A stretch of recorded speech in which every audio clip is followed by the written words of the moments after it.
Good evening, everybody. Welcome to this fireside chat with Alumnus Knox Tull. I want to welcome everybody and thanks for taking time out of this busy day to spend a few minutes to hear about one of our alums' experiences. So last June, Dr. Kennedy hosted a panel discussion in the wake of George Floyd's death, in which the panelists shared their powerful stories about their experiences on the Georgia Tech campus, as well as in our community. Following that event, we committed to hosting events to highlight the accomplishments and successes of our alums, especially those who come from groups that are traditionally underrepresented in engineering. Our school is blessed with many inspirational alums who serve as guiding lights to our current students. Tonight, observance of the Martin Luther King holiday this week, and it is my great pleasure to introduce and welcome a great friend of mine and a great friend of Georgia Tech, Mr. Knox Tull. Knox is the second alum to join us for our fireside chat this academic year, and we are excited to hear from him about his time at Georgia Tech and his career trajectory and his life after graduation. So just a very brief introduction, and I'm going to allow him to actually do most of the talking this evening. Knox graduated with a master's degree in civil engineering from Georgia Tech in 1972, and shortly thereafter he established his own engineering firm, which has the name Jackson and Tull. He still runs that company today, and he's got many stories that he's going to be able to share with us about his experiences.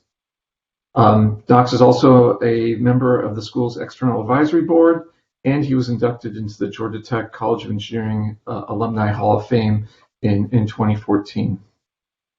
So Knox, first of all, thank you for joining us this evening. I just have one more quick note, and then I'm going to turn it over to you.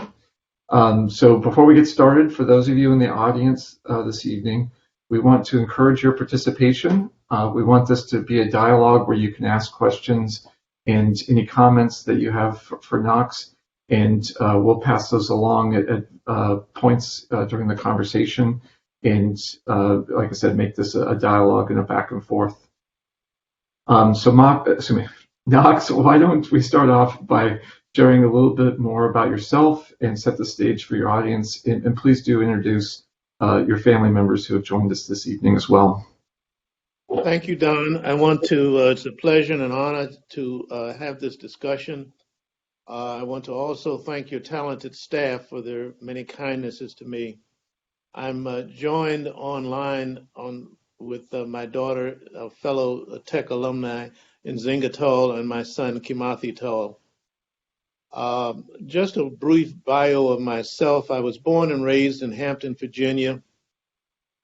My father, Knox Tull Sr., worked in the post office, and my mother, Gertrude Pierce Tull, was an elementary school teacher.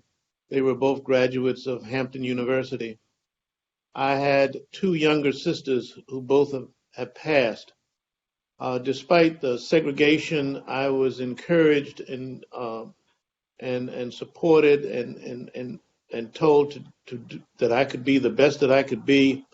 And I could generally say that a village helped to raise me, and I think they did a pretty good job. Now, for my career, especially as an entrepreneur, I had, if I reflect on my childhood, I had a direct influence and then what I call a subliminal influence. The direct influence were friends of my parents, men who were graduate of Hampton's trade school, most of whom had their own businesses. There were plumbers, electricians, carpenters, general contractors, plasterers, and I saw them growing up, and it was just a kind of a thing to do that I was around construction and building and that kind of thing. So that was a direct influence, kind of like what I wanted to do. I always thought it was fun hammering nails and stuff like that. Now, I also had a subliminal influence, which led me, I think, to transition somehow mystically, I think, to doing work at NASA. Hampton was an unusual small city. There was a group of black women who were portrayed in a book and a movie called Hidden Figures. It was very popular a few years ago. And one of the characters was a Ms. Katherine Johnson, and she was portrayed by Taraji Henson. And Ms. Johnson was famous for her work on the Apollo program and her work with John Glenn. And she and my parents were very good friends. And another lady was a Ms. Mary Jackson, who was portrayed by Janelle Monáe. And Mrs. Jackson and my mother were very close childhood friends. They grew up together, elementary school, high school, Hampton University, and stayed very close friends. And as a kid growing up, I was interested in sports and hanging out with my friends, and I had no idea of the gravity and how important what they were doing. They were just nice ladies in the neighborhood. I graduated from George P. Phoenix High School in 1962, and then I attended Hampton for 2 years. At the time, Hampton had 2 5-year programs. One was in architectural engineering, and as time went on, architecture became a standalone discipline. And the other was called building construction engineering, excuse me, which I think has evolved pretty much into what construction management is now. And I was, as I said, I always liked construction. I always was involved in building. And then after a couple of years, I realized that I was more interested in the design part of building. I didn't have the talent or the class to be an architect. So I ended up thinking that what would suit me to be a structural engineer. And Hampton did not have structural engineering at the time. So I reached out to see where schools could be that I could get an engineering degree. At that time, I was not comfortable going to the southern schools. And so I had opportunities to go to several northern schools.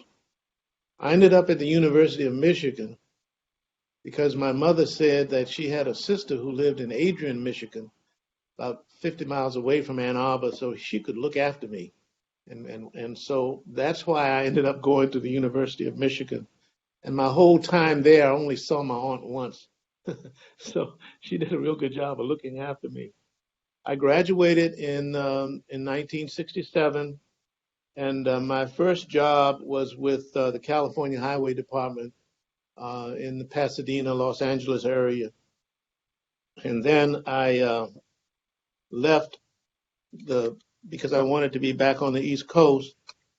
I came back to Washington, D.C., and began working with a structural engineering firm.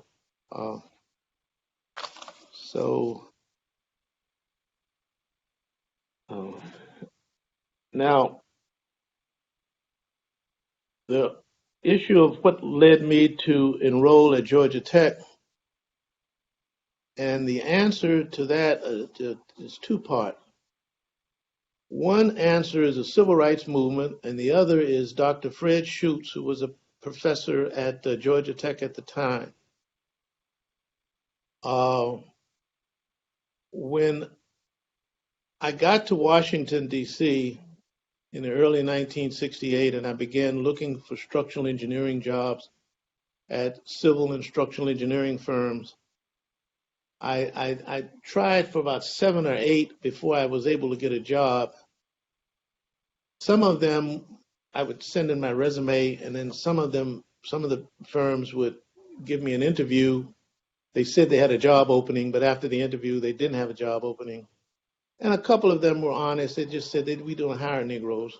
So thank you. So it ended up that the only person that would give me a job is a fellow named Peter Dragon. And he is a Tech civil engineering alumnus. And great guy. And he had a small engineering firm. And so he hired me, and I started working with him. Now, during that time, Dr. Fred Schutz was charged with expanding and giving opportunities and expanding and increasing diversity in the civil engineering department. And he called several of his former students all over the country. And I was sitting in the office with Peter Dragon, and he took the call and it back and forth. I wasn't paying attention. And then he put his hands on the camera, on the phone, and said, Knox, how would you like to go to Georgia Tech graduate school? I said, hey, that'd be great. And so that is literally how I ended up at Georgia Tech. Dr. Schutz was looking for providing opportunities to qualified Black students. I went to an undergraduate school. Michigan is not quite up with Georgia Tech, but it's okay. So that's how I ended up at Tech. I received a National Science Foundation fellowship. Well, that's really impressive to get an NSF fellowship back in those days. So Georgia Tech at that time had just been desegregated about 10 years earlier. How do you think that affected your experience on campus? Well, I was thinking about all of these things, and Don, and my response is that, and for everyone's benefit, I started Georgia Tech in August of 1970. And Atlanta has always been a very cosmopolitan city. And society had pretty much adjusted itself by then to integration, the Civil Rights Acts. And so being at Georgia Tech as a graduate student, it was very challenging, of course, intellectually and academically. I had to study hard. But as a graduate student, you're older, and I was older, I was more mature. And so I found it to be a very collegial environment. Folks were friendly, and my advisors were very good. And so it was a pleasant experience in that regard. One just had to be able to work hard and meet the exacting standards. And what I'd like to do now, Don, as I was saying, is if I could, I'd like to introduce my family just so that we would have some context. Yes, please do. Because it is all of my family is working with our business. My wife, Brenda Temple Tull, and I met while I was at Georgia Tech, and she was at what is now Clark at Young Atlanta University, studying in English, and her undergraduate degree is from LSU. And she is the backbone of our company and the backbone of our family, and has recently retired from actively as the HR manager. She continues to be an officer in the company. Mosi Tull, my oldest son, is the chief operating officer of the company. His degree is from Morehouse and in finance and history. He's taken additional seminars at Harvard. He and his wife, Carmen Coles Tull, who is a senior manager in the State Department, are the parents of the world's greatest grandchildren, Mosi Jr. and Malika. My daughter Nzinga, who is with us, was in the dual degree program. She received a bachelor's degree in math from Spelman and a bachelor's degree in mechanical engineering from Tech. And she also has a master's degree in systems engineering from the University of Maryland, College Park. Kimathi Tull, who is also with us, has a bachelor's degree in in math from Morehouse and a bachelor's degree in electrical engineering from Tech. And they're going to describe the kinds of things that they do with the company. My younger daughter had Shepsitu Tull, has a bachelor's degree in math and applied math from Spelman, and a master's degree in applied math and scientific computation from the University of Maryland in College Park. So I just wanted to get that in context. And one of the requests was that I would kind of reflect on being a student, a graduate student, and then having my two of my children to come along a generation later. So I'd like now, if I think I've given some reflection as a graduate student, and I'd like for Nzinga and then Kimathi to talk about their experiences brief as undergrads at Tech. Yeah, that sounds great. That's perfect timing. Nzinga? Sure, thank you. So I think for me, as a high school student, I knew I was going to go to a historically Black college and university. That was certainly part of my family conditioning and also part of my communal conditioning growing up in DC in the 70s and 80s. And for me, I wanted to go to an HBCU that was in a major city and that was very far from home. So that if my parents wanted me to come home, it had to be an effort. So that narrowed it down a lot. And I knew I wouldn't go to Howard because Howard's in DC. I literally went to high school across the street from Howard. I also had an aptitude for math and science in junior high and high school. And of course, we were all raised in the family business with my father's example. My dad is an engineer at heart. At the same time, he managed to cultivate an appreciation for math and science in a way that was not, he led a strong example, but it was not overbearing. So I felt very much that I came to a decision to study engineering on my own, to the extent that that's possible when you're a kid. So in short, I knew I wanted to, Atlanta, because I knew about the 3-2 program with Georgia Tech. I knew I could study engineering. I knew I could have the experience at HBCU at Spelman, and I could be far from home. And that's how I ended up at Georgia Tech.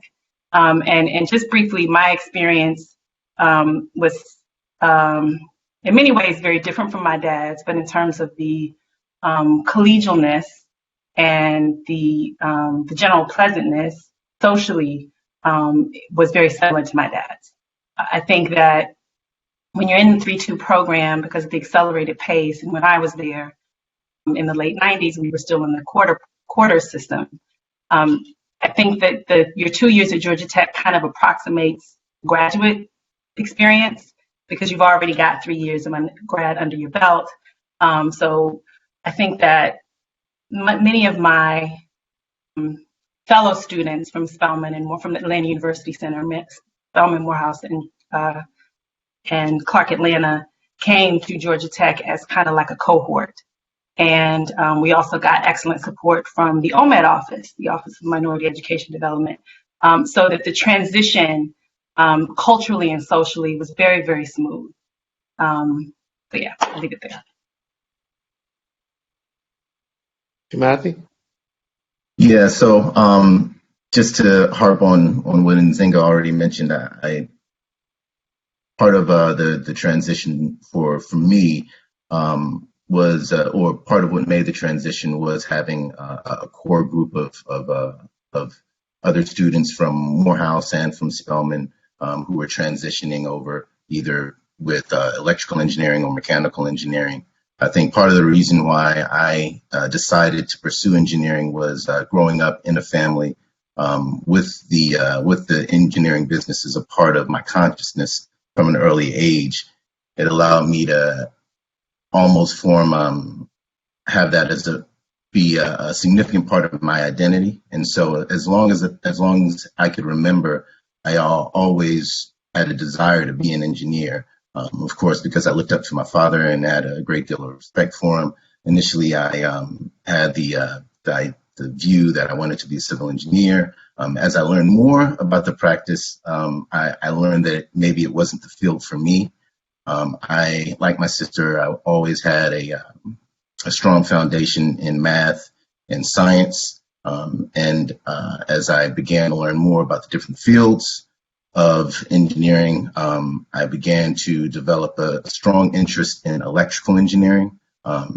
And also because I had a strong appreciation and an affinity for math, and math is a foundational component of electrical engineering. So that made it very easy for me to pursue, to decide what field I wanted to study. I also had a benefit of older siblings who, my older brother had attended Morehouse and my older sister had attended Spelman. And I had the advantage of being able to travel to Atlanta to see what was available, to see what the environment was like. And so that also kind of gave me a push or impacted my decision making. And it was very obvious. Actually, it was a pretty easy decision for me to decide to attend Morehouse and then also to attend Georgia Tech. And so. Thank you. Yeah.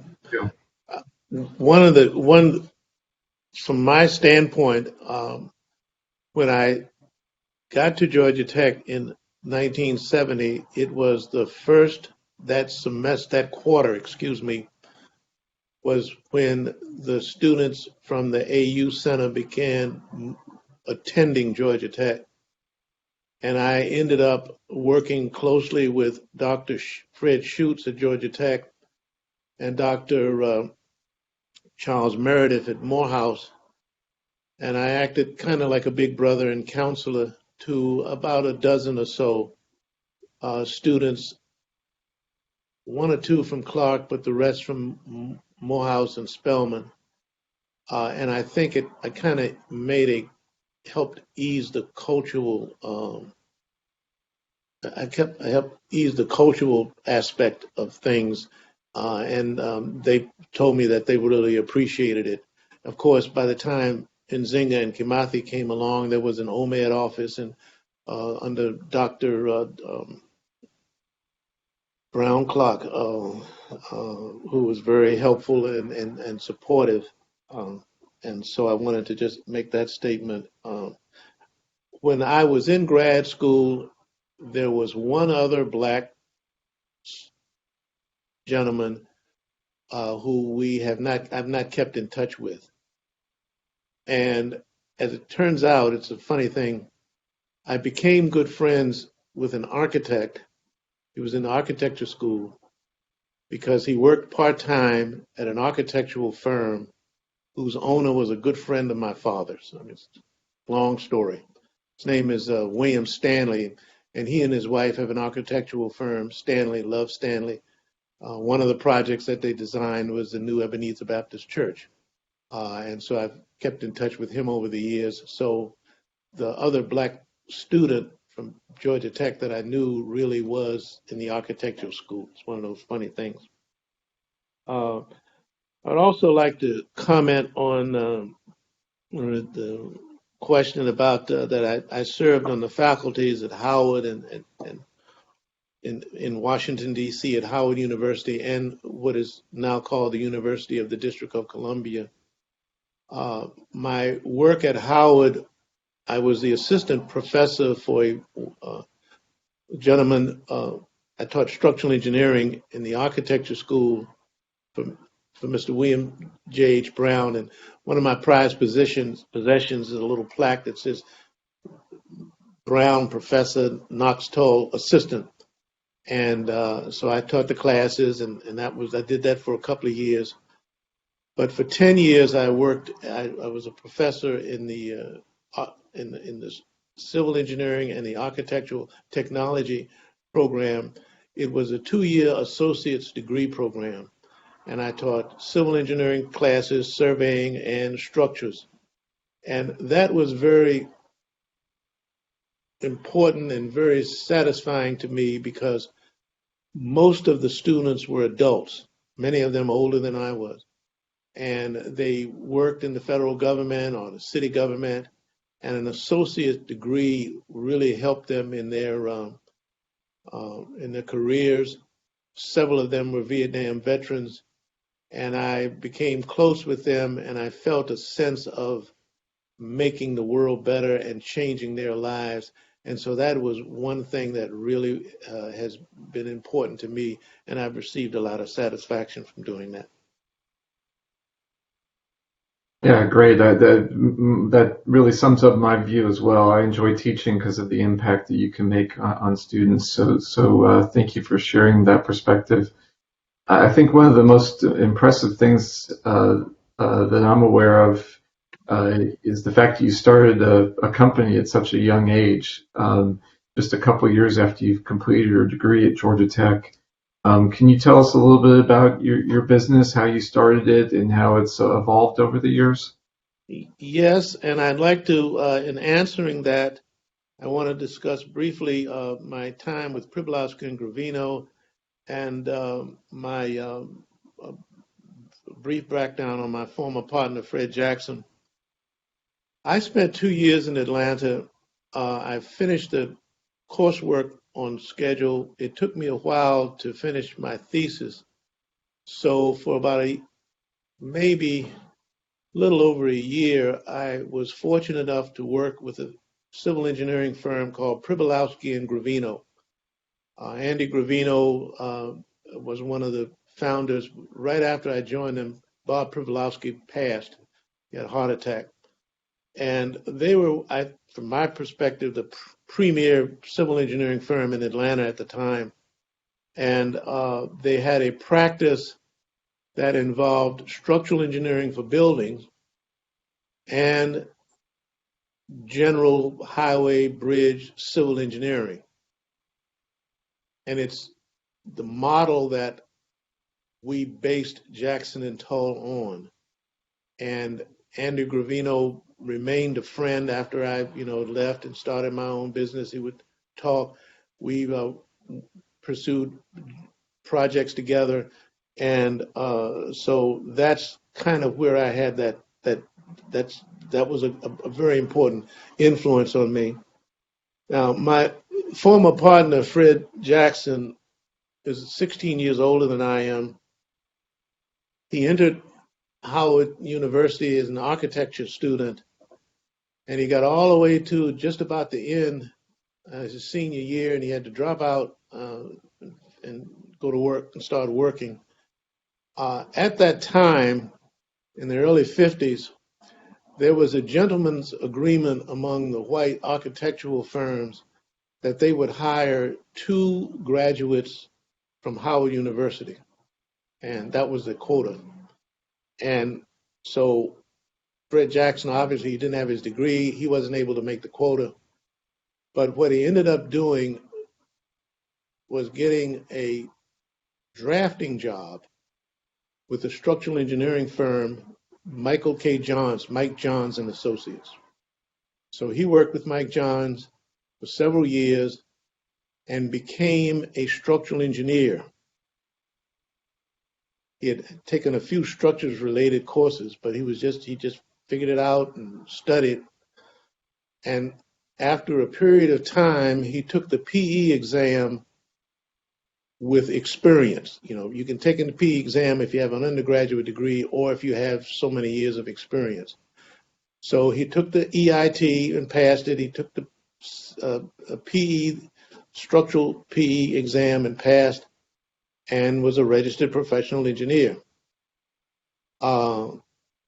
After we started the business, he decided that he was going to take, just for his own benefit, the architectural exam. So he took the architectural registration exam and passed, and Howard University presented him with a degree in architecture after all of that, because they figured that, with life experience. And we started the company. We became friends. When I was working in Atlanta, I guess in 71, 72, from my recollection, there were 2 black civil engineers in the city. One was a fellow named Pelham Williams, who was worked as a director of public works for the city and me. And when I moved back to Washington, at the time there were 2 black structural engineers in private practice in Washington, D.C. And Fred Jackson and I became friends. And he was working with one company, I was working with another company. And we talked about how, and we were doing work, helping each other and advising each other. And so he called me one night and said, why don't we start a company? Why don't we start our own firm? And I said, okay, that sounds like a good idea. I'll think about it. And then about 30 minutes later, he called and said, have you thought about it? And so I said, sure. So that's how Jackson and Tull started. Real sophisticated planning. and so we started primarily because, of course, we had contacts providing structural engineering to architects for buildings. Most of my customers were black architectural firms whose customers were churches and schools and things like that. So that's what we did. That's how we got started. Now, the question, it was one of the questions is about I'm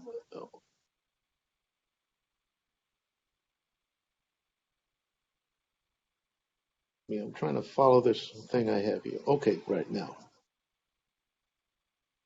And Don, I'm at the point where the part of being an entrepreneur of failures, right?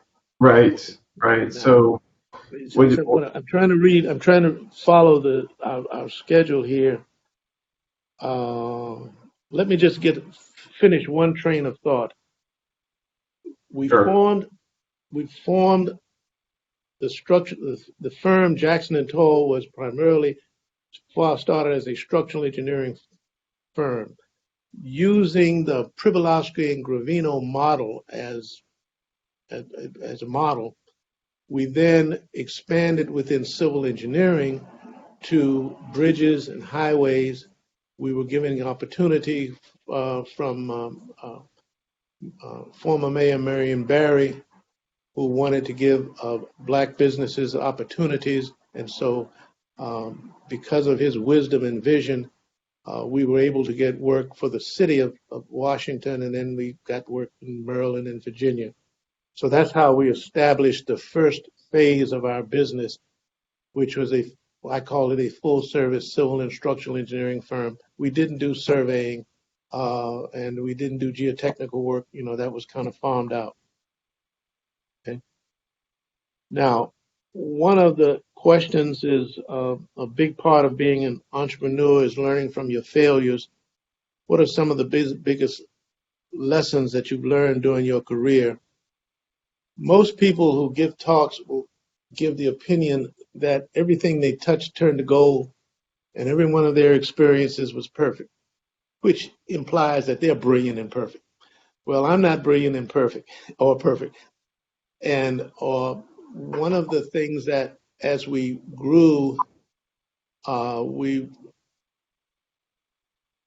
made acquisitions, we collaborated, and some of the things that we got involved in were partnerships, part ownerships in other civil engineering firms.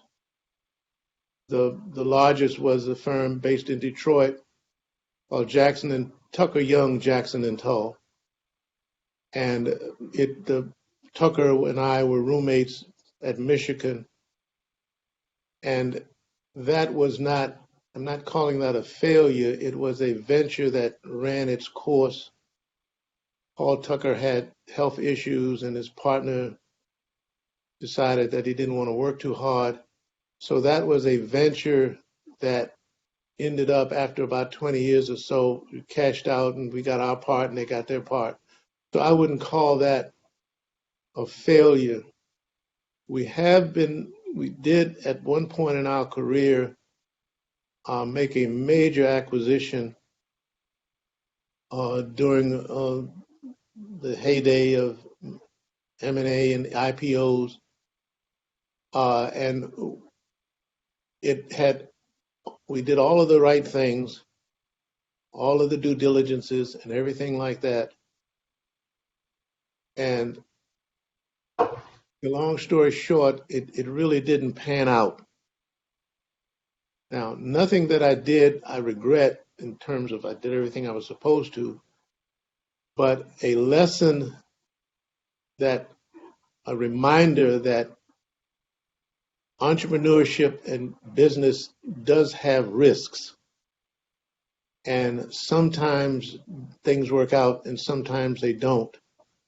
And in that particular case, it kind of blew up in our face. One thing that I learned from that experience is that it is always good to have naysayers around you. That is, because if you're an entrepreneur, the glass is always half full. The sun's going to always rise in the morning, and you can, and you can, and you can. And sometimes that can cloud your judgment. So the major thing that I've learned in that respect is that it's good to have a naysayer around that says, these are all of the things, everyone's talking about all the ups. These are some of the things that can go wrong. And to have the ability and the maturity and the humility to listen to the naysayer. Very good. Let me just interject and let me interject for a moment and just let the people know in the audience that you can type things into the chat, and we'll bring those questions to Knox if you want to ask any questions or make any comments. There is one comment, but I'll save it to the end now. So please continue, Knox. I think the next question was really around talking about the balance between being an entrepreneur versus being an engineer and how those work hand in hand. Well, I think what happened in my career, when you talk about an entrepreneur and an engineer, and I would use the term engineer professional, that is, one can be an engineer whose focus is pretty much technical, and I call that a profession. When I started out, I used to read, I was ASC, American Society of Civil Engineers. I would always read the proceedings of the structural division, and I worked as a grad student and on some programs in Strudel, and kind of on the ground floor of analysis and computer-based analysis. And that is a noble and good calling. The entrepreneurial side of it is different. You really are trying to, it's not technical accomplishment so much as is growth and bottom line. So you can do one or you could do the other. And so what I've tried to do is to do both. Quality has always been important, but I've had to make the decision that what I'm practicing is a business. We do have the George M. Lowe Award, and we've got some quality awards, but our focus is not getting published in the technical journals and things like that. That is very important. That is very noble. But that's what I have to say about that. And I also noticed that we were mentioning about the importance of diversity in engineering. I think it's wonderful, and I think it's important. We're kind of reversing the common knowledge. Jackson and Tull started as an all-black engineering firm. All of our employees were black. Then, as we grew, we brought in white and Asian employees. Now our company is diverse, but African Americans are the minority in the company. And I have a story that I think is an illustration of one of the benefits of diversity. Of course, you get the wisdom and the background of everybody. It's always good to have more than one viewpoint on things. But our company, well, I guess we'll start it later on, but we always had an annual company picnic, and we called it the family picnic. We didn't, of course, we didn't hold it this year, but we had that in August of every year, and we called it the family picnic. Now, in Black culture, your family is not just your immediate people, it's your cousins and your friends and your friends' friends. And so when we were having the company picnic, and primarily there were African Americans, a lot of people there. And as other people came, they initially just would bring their immediate families. But over time, everybody brings their cousins now. So our white and Asian people got the word, and so they bring their cousins and uncles and people. So that's one of the practical benefits of diversity in our little engineering firm.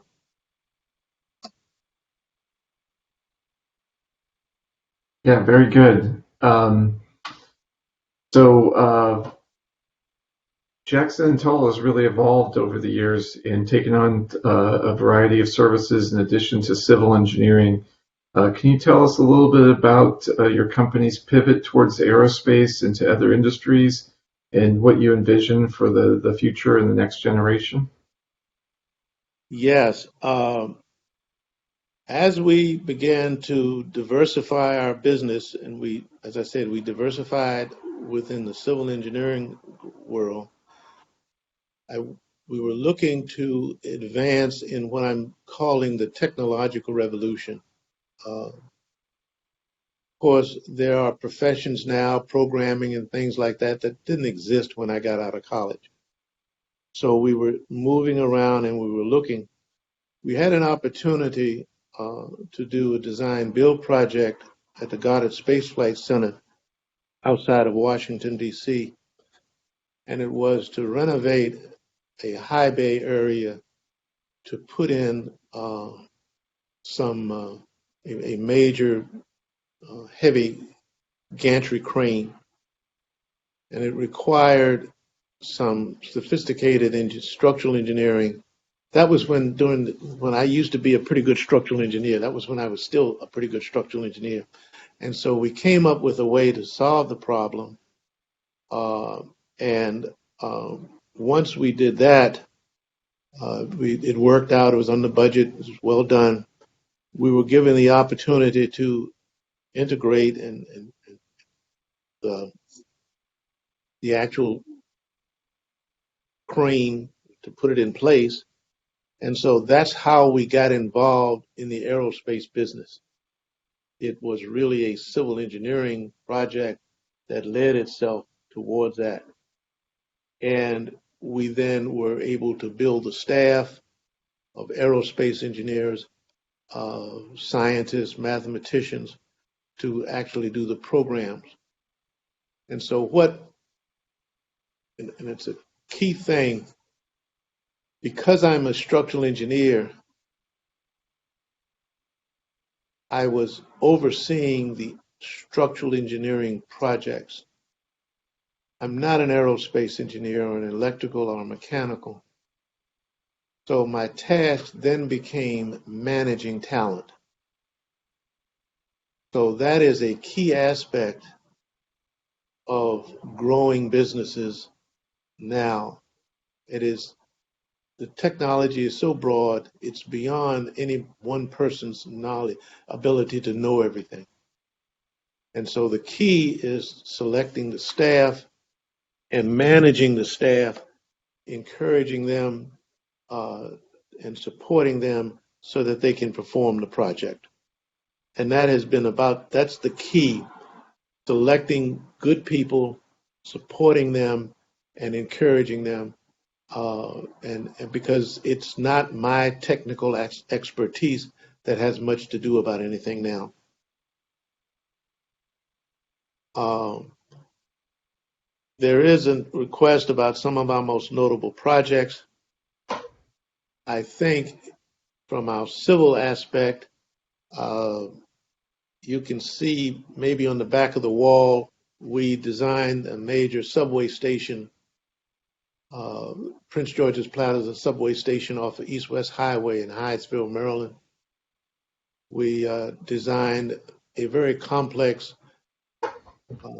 high-rise building in downtown Washington, D.C., 14th and I Streets. It straddles a subway stop, and it's very complicated, so I was very proud of that. And for many years, we were the structural engineers of record for the Metropolitan AME Baptist Church, which is on M Street in Washington, D.C. It is a historic church. Frederick Douglass used to worship there, and all the Black notables have spoken there. And so to be able to do our annual inspection, that was very moving to me.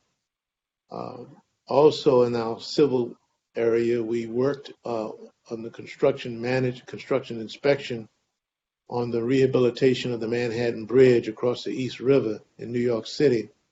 And we worked on that project from 1982 to 2012, 30 years. So when we started, I was thin with black hair, and when we stopped, I had a pot belly with gray hair. And so we're very proud of that. Our major project by far that I'm involved with is there's a Hubble Space Telescope. Kimathi and Nzinga have worked on it, and we were involved in it before the launch, and we continue to be involved with it. And it's one of those NASA projects that everybody knows. And it was also there's a mention. I mentioned that in terms of you mentioned the George M. Lowe Award, and that quality is very important for us. And there's a request here because I want to save it for last, and because I want Nzinga and Kimathi to do the last thing, if that's okay. Sure. It's what are you most proud of as a business owner or engineer, looking over my long career? And yes, it's been long. It's 47 years. And one of the benefits, one of the things that I like about engineering is that we make the world a better place. If we renovate a bridge, the bridge is in better shape than before we did it.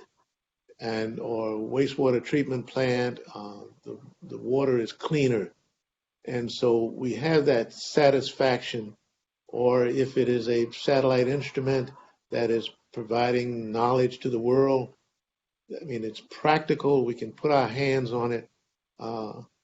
And so that is one of the things that I'm proud of. And the other is that I've given opportunities for so many people to advance their careers and take care of their families. And so those are the two things. And I think the last thing that I see here, Don, is the request that for my son and daughter, why did you follow in your father's footsteps? So I'll let my son and daughter answer that. That sounds great. Please go ahead. Sure. I think that my father has set a really incredible blueprint for having a career and living a life that draws on his own personal strengths and his own personal passions, and being very intentional and dedicated about creating structures and creating and building networks so that he can not only sustain himself, but he can have a really effective and highly impactful, be of high impact to all of those around him, not just his family, the folks he those he brought into the world, those he's responsible for, but those who have raised him, his community in Hampton, both in Hampton town and Hampton University, are very near and dear to his heart. His high school, George P. Phoenix. So being able to draw on his own personal talents and skills and dedicate his time and energy to create a business and other structures so that he can be a contributor to the well-being and the comfort of as many people as possible. So my dad has really been a quiet and humble inspiration, I think certainly for me, and I think for all of us. And when I was graduating from undergrad, I had this engineering degree. I felt, I was a mechanical engineering major at Georgia Tech. So I always think I went to Spelman, which is a liberal arts school, and I studied math. And an ME is more kind of like the liberal arts of engineering, because you get a little coding, you get some structures, you get some thermodynamics, you get a little bit of everything. And so I certainly felt confident in my technical skill set. I also valued the experience at Georgia Tech of really learning how to work in and amongst teams, learning how important communication was to getting your technical ideas out there. And so I felt confident in my background, and I knew I had to work, and I knew I could trust my father to always take care of me and always be responsible. And I was inspired by the way that he was able to construct a life that was so impactful, because he drew on his strengths and stayed true to his passions and paid attention to the communities around him, those who had supported him, so that he could find ways to support them. And that's essentially what drew me into the business and what has made me, as time has gone on, even more and more committed to continuing that work. Wow, thank you. Kamathi, you want to go? Sure. Not sure if our father mentioned, but the business was founded in 1974, and I was born in 1978, so it's literally older than I am. So growing up, it was always a part of my consciousness. It was always part of, I was always aware of it. As children, we played in the conference rooms, we met all of the employees, and so we formed relationships with people, formed close bonds with people, and really I developed an understanding that my father was dedicating his life to building something, and that was very important to me as I grew and as I learned more about the business. And as the business transitioned into aerospace engineering, that opened up the what was available to me, to what options were available to me in terms of being a part of the business. I knew that I wanted to be an engineer like my father. I knew I wanted to be involved with the business. I knew I wanted to help grow what he had already started. And so fortunately for me, my older sister was pursuing mechanical engineering, and I was able to learn about mechanical engineering. And we did have mechanical engineers who were working with the team. We did have electrical engineers who were working with the business. We did have folks in other fields, but having a strong role model like our father, and then also having an understanding or awareness of what was available to us, allowed me to decide for myself in what way I wanted to contribute to growing what he had already started and helping realize his vision. Yeah, great. Thank you both for sharing your thoughts. Knox, we have one comment and a couple questions that I'd like to read to you. And if anybody in the audience has additional questions, you can go ahead and type them in. So the first is a comment, comes from Kevin Riles. He says, I'm honored to know Mr. Tull and the Tull family. He's truly an inspiration. Miss Delinda Brown Clark at the dual degree office was one of my mentors. She produced many, in all cap, Black engineers. Kudos to Mr. Tull. So Kevin, thank you so much for sharing your comments. We also have a few questions in the chat here, and I'll read them off and then give you a moment to answer each one. So the first one says, I have really enjoyed this conversation. It's insightful. What would you say are some of the major differences for minority engineers starting out today versus when you were starting out? Well, the world has gotten better. I came of age when the country was still rigidly segregated. And as I said earlier, I experienced the rejection because of my race. And because of the civil rights movement and because of the laws that are on the books, it's night and day in terms of the opportunities for minorities in engineering and other technical fields. For much of this country, it has grown and it is more tolerant and more desirous of inclusion. We just witnessed that earlier today with the inauguration. And so I think I'm not answering the question as I should. I would like to just state that things are better because of a lot of sacrifices and hard work that people did. And what we as minority engineers need to do is what we've always done, keep our nose to the grindstone and keep plugging away. And while we're working in our technical fields, it's always good to be involved in the civil rights struggle. It should be constant, and that's what I do, and I've encouraged my family to do. Yeah, very good. The second question here is to Nzinga and Kamathi. And actually, I think you've already addressed this, but maybe I'll read it and see if there's any additional thoughts that you want to share. It says, Jackson and Tull is a family business. How did you decide to join the business? And as I said, I think you've already kind of touched on that, but did you have any additional thoughts that you might want to share? I was trying to unmute myself and then I turned off my camera. Yeah, I'm never going to get a hang of this. I think we've both alluded to our dad as a really powerful role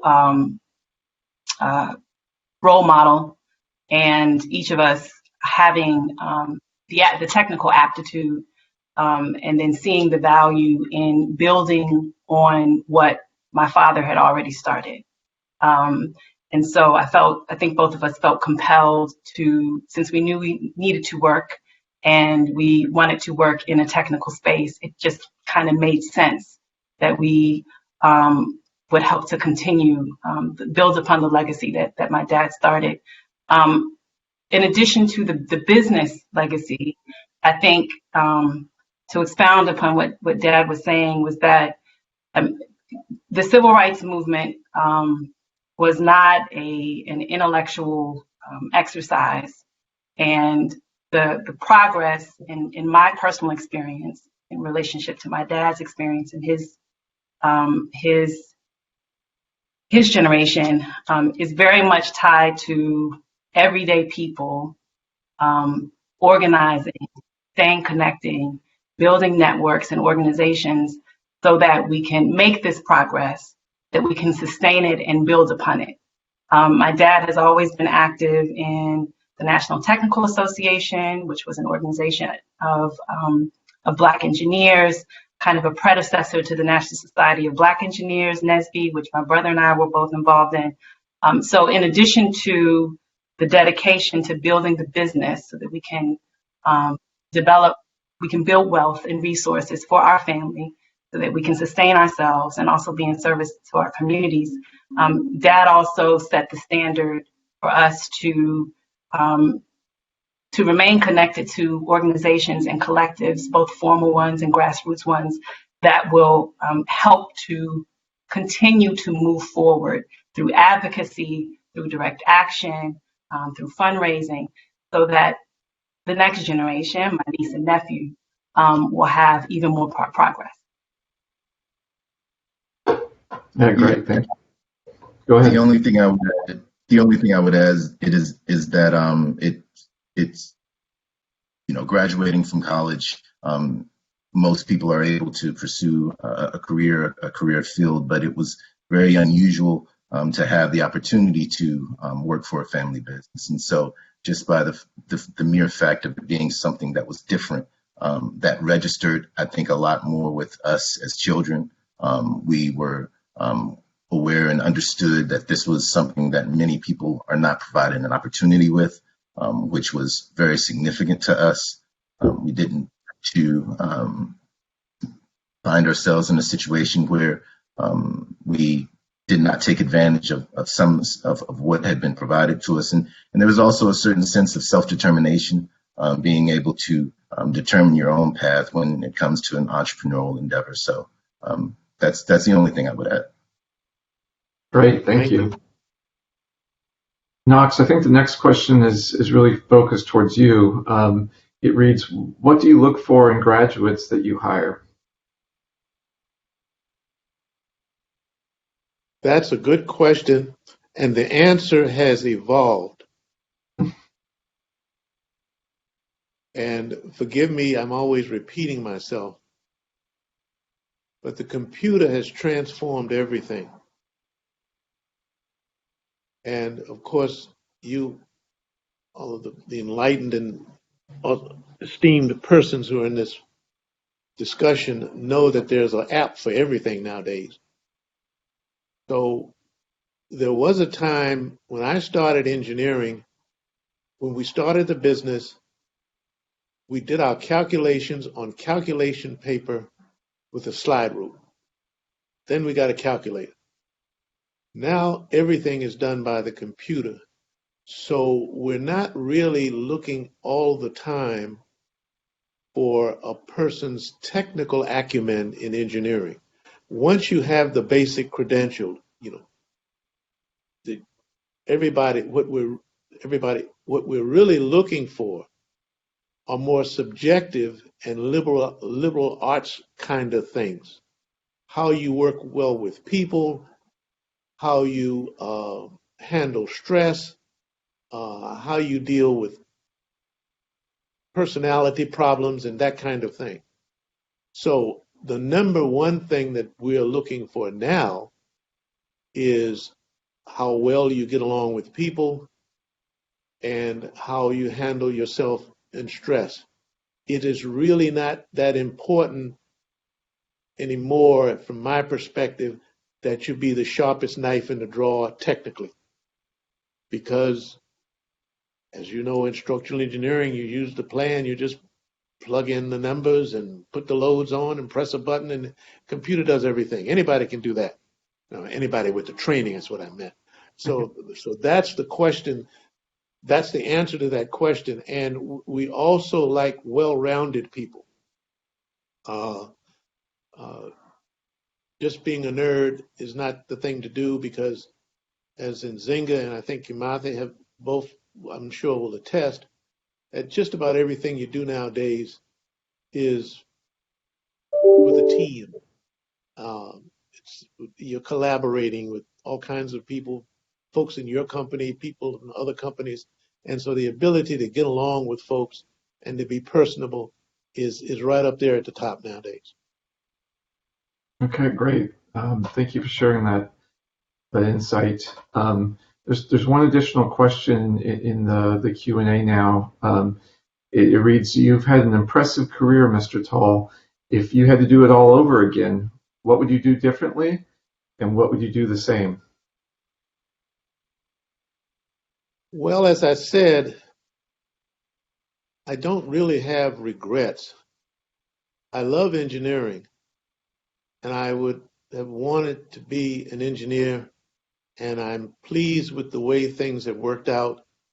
So there's not anything else that I would do. Now, if I could have a magic wand and could predict the future, and then then I'd really be great. But I think that the things that we did, they were fundamentally wise decisions. I was smart enough to listen to my wife most of the time. I, and my children get their brains, their good looks, and winning personality from my wife, so from their mother. So I was blessed in that regard.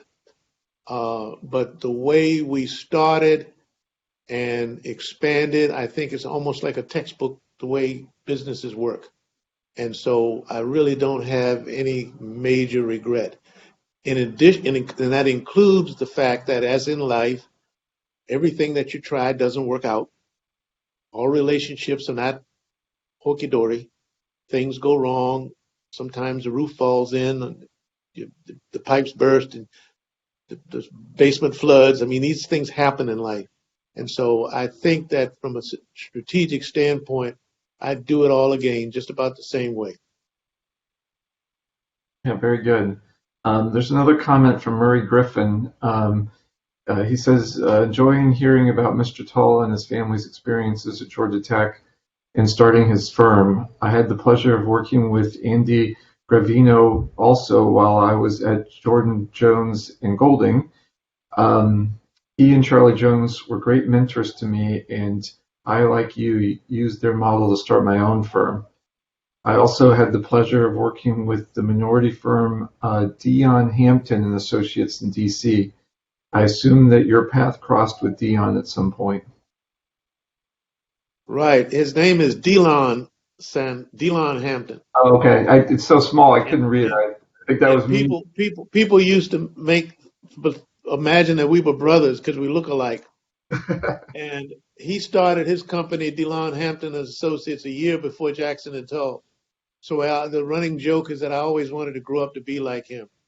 But he's a very talented gentleman. And since Kimathi is here, when Kimathi was in junior high school, he was working on a history project about the Whitehurst Freeway that was designed by a is designed and built by a black contractor, Archie Alexander. And so my wife took Kimathi to Delon's office, and they had some information about the Whitehurst Freeway. It's a major highway in D.C., and they were very kind to him, and he's a great guy. Okay, very good. I apologize for mispronouncing his name. I just couldn't quite tell the difference between an L and an I because the text is small, so apologies for that. No problem. I think that is the all the questions that are in the chat and the Q&A. If anybody wants to add one here at the last moment, I'll be happy to share it. But in absence of that, perhaps we'll close for this evening. So I really want to give a heartfelt thanks to Knox for spending the early evening with us tonight, and also to Nzinga and Kimathi for joining the conversation and sharing their perspectives and their wisdom as well. I learned a tremendous amount this evening about your career and your educational journey, and I certainly have found it inspirational myself, and I imagine the others have as well. It looks like many of the comments certainly support that. I also want to thank, as you did earlier, the development and communication teams for organizing and promoting this event. And I'll just close by saying I hope that everybody enjoyed this as much as I have, and I want to wish everybody a healthy and happy evening. So thanks, everybody. Thank you so much. Thank you very much. Thank you.